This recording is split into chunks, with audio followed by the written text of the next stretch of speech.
రాముడి కంటే రామనామమే గొప్పదా?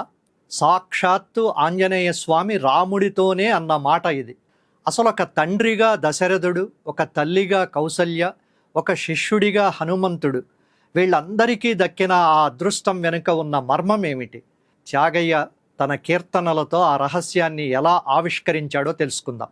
త్యాగయ్య రాముడిని ఎంతగా ఆరాధించాడంటే, రాముడి బాల్యాన్ని తలుచుకుంటూ ఒకచోట ఇలా అంటాడు: పేరిడి నిన్ను పెంచిన వారెవరే వారిని చూపవే శ్రీరామయ్య. రామా, నీకు ఆ నామకరణం చేసి నిన్ను వేలు పట్టి పెంచి పెద్ద చేసిన ఆ మహానుభావులు ఎవరెవరో నాకొక్కసారి చూపించవా అని వేడుకుంటున్నాడు. ఆ పేరు పెట్టిన వశిష్ఠ మహర్షి, ఆ పసిరూపాన్ని చూసి మురిసిపోయిన కౌసల్య దశరథుల అదృష్టాన్ని త్యాగయ్య పదే పదే స్మరించుకుంటూ ఉన్నాడు. ఆ ముద్దులొలికే బుగ్గలను ముద్దాడడానికి కౌసల్య ఏ తపస్సు చేసిందో, రామా రారా అని పిలిచే భాగ్యం కోసం దశరథుడు ఏ పుణ్యం చేసుకున్నాడు, నీ వెంట నడుస్తూ నిన్ను చూసి ఉప్పొంగిపోవడానికి విశ్వామిత్రుడు ఎంత తపస్సు చేశాడో కదా. ఇలా రాముడి సాన్నిహిత్యాన్ని పొందిన ప్రతి ఒక్కరి అదృష్టాన్ని త్యాగయ్య మన కళ్ళ ముందు ఒక దృశ్యంగా, దివ్యమైన అనుభూతిగా ఆవిష్కరిస్తాడు.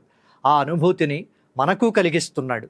హనుమంతుడు రాముడితో ఒక మాట అంటాడు: త్వయైక తారితాయోధ్య నామ్నాతు భువనత్రయం.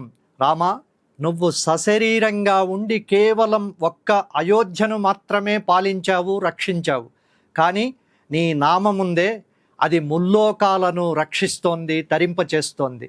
అందుకే నీకంటే నీ పేరే గొప్పది స్వామి అని ప్రకటిస్తాడు హనుమంతుడు.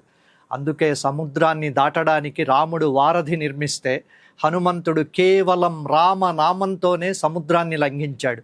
ఆ నామంలో ఉన్న శక్తి అలాంటిది.